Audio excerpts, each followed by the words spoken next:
Selamat datang sahabat setia mitos dan fakta. Kota Dumai, yang terletak di Provinsi Riau, dikenal sebagai salah satu kota penghasil minyak terbesar di Indonesia. Namun, di balik kemajuan modernnya, Dumai memiliki sejarah dan legenda yang kaya. Salah satunya adalah kisah Putri Tujuh, yang dipercaya menjadi asal mula nama kota ini. Kisah ini telah diturunkan dari generasi ke generasi, menceritakan asal-usul Dumai dan bagaimana tempat ini mendapatkan namanya. Sebelum menjadi kota besar, Dumai awalnya hanyalah sebuah dusun kecil di pesisir timur Pulau Sumatera. Lokasinya yang strategis, berhadapan langsung dengan Selat Malaka, membuatnya berkembang pesat dari waktu ke waktu. Pada awalnya, Dumai hanyalah sebuah desa yang terus bertumbuh hingga menjadi kecamatan di bawah Kabupaten Bengkalis. Seiring berjalannya waktu, dengan perkembangan ekonomi dan pembangunan yang semakin pesat, Dumai akhirnya ditetapkan menjadi kota mandiri pada tahun 1999. Letak kota Dumai yang strategis di pesisir timur Sumatera, menghadap ke jalur pelayaran tersibuk di dunia, Selat Malaka, memberikan keuntungan besar bagi perkembangan ekonomi dan perdagangannya. Jalur ini telah digunakan oleh para pedagang dari berbagai negara, mulai dari zaman kerajaan hingga masa kini, sebagai rute penting dalam jalur perdagangan internasional. Namun, di balik kisah perkembangan kota ini, ada sebuah legenda yang dipercayai oleh masyarakat setempat sebagai asal mula nama Dumai. Legenda tersebut dikenal dengan sebutan legenda Putri Tujuh, sebuah cerita yang syarat dengan nilai budaya dan sejarah bagi masyarakat Dumai. Mari kita simak bersama kisah legenda dari awalnya. Pada zaman dahulu kala, di wilayah yang kini dikenal sebagai Dumai, berdirilah sebuah kerajaan kecil yang makmur bernama Seri Bunga Tanjung. Kerajaan ini dipimpin oleh seorang ratu yang bijaksana dan dihormati oleh rakyatnya, bernama Ciksima. Ratu Ciksima memiliki 7 orang putri yang sangat cantik jelita, yang kemudian dikenal dengan sebutan Putri Tujuh. Dari ketujuh putri tersebut, putri bungsu bernama Mayangsari adalah yang paling cantik. Kecantikan Mayangsari sungguh memikat hati siapapun yang melihatnya. Kulitnya sehalus sutra, wajahnya bersinar bak bulan purnama, bibirnya merah merekah seperti delima, dan rambutnya panjang terurai bagai untaian bunga mayang. Karena keindahan rambutnya yang luar biasa, Mayangsari juga dikenal dengan sebutan Mayang Mengurai. Kehidupan di kerajaan Seri Bunga Tanjung berjalan damai. Ketujuh putri sering menghabiskan waktu mereka dengan bermain di alam terbuka, termasuk di sebuah tempat yang dikenal sebagai Lubuk Sarang Umai.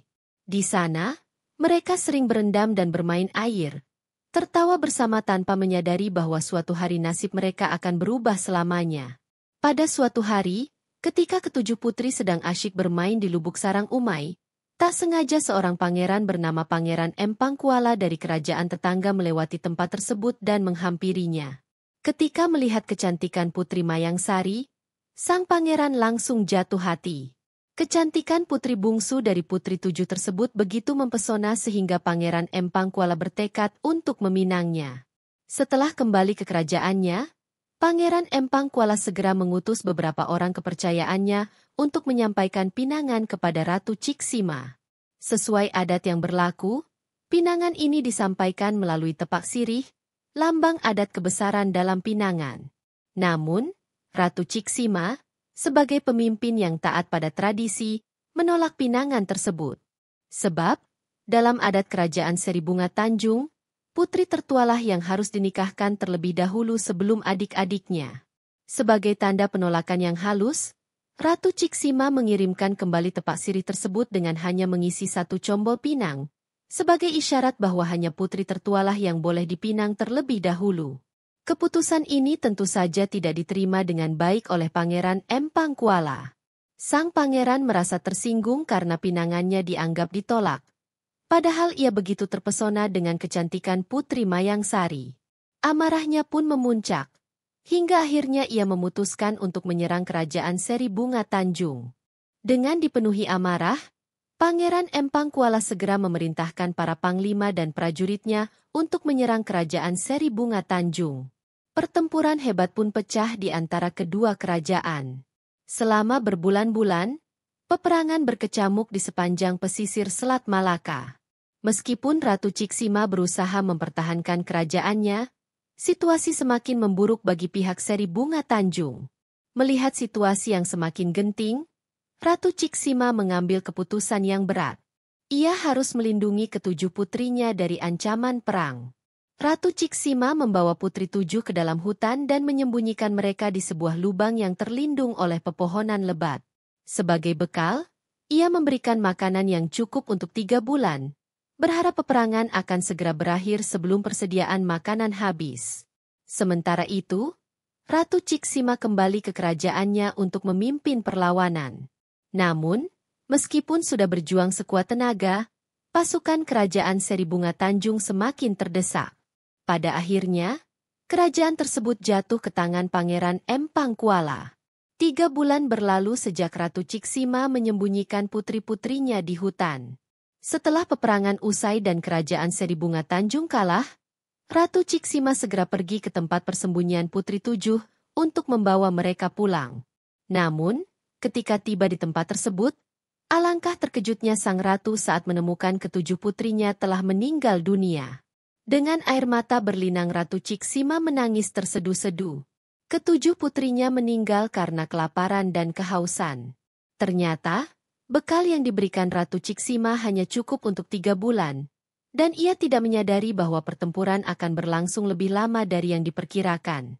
Kesedihan yang mendalam membuat Ratu Ciksima jatuh sakit. Tak lama setelah kematian putri tujuh, sang ratu pun meninggal dunia. Sejak saat itu, masyarakat kerajaan Seri Bunga Tanjung selalu mengenang pengorbanan putri tujuh dalam berbagai nyanyian dan tarian adat yang masih dilestarikan hingga kini.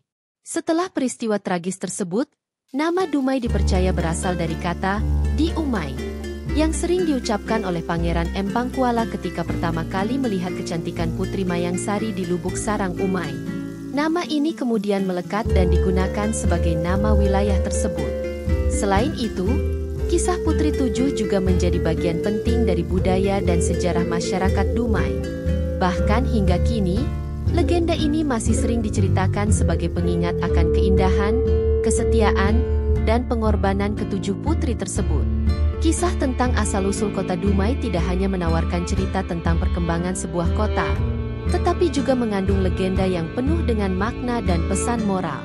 Legenda Putri Tujuh mengajarkan tentang kesetiaan pada adat dan budaya, serta pengorbanan yang besar demi melindungi yang dicintai. Dumai, yang kini telah menjadi kota modern dan berkembang pesat, tetap menyimpan cerita masa lalu yang menghubungkan masyarakatnya dengan sejarah dan warisan budayanya. Hingga saat ini, nama Dumai terus dikenang, tidak hanya sebagai pusat industri minyak, tetapi juga sebagai tempat yang memiliki sejarah dan legenda yang kaya. Terima kasih telah menonton videonya. Jangan lupa untuk like, komen, share, dan subscribe channel Mitos dan Fakta ini. Aktifkan juga lonceng notifikasi agar Anda tidak ketinggalan video-video menarik lainnya. Sampai jumpa di cerita video selanjutnya dan teruslah bangga dengan warisan budaya Nusantara.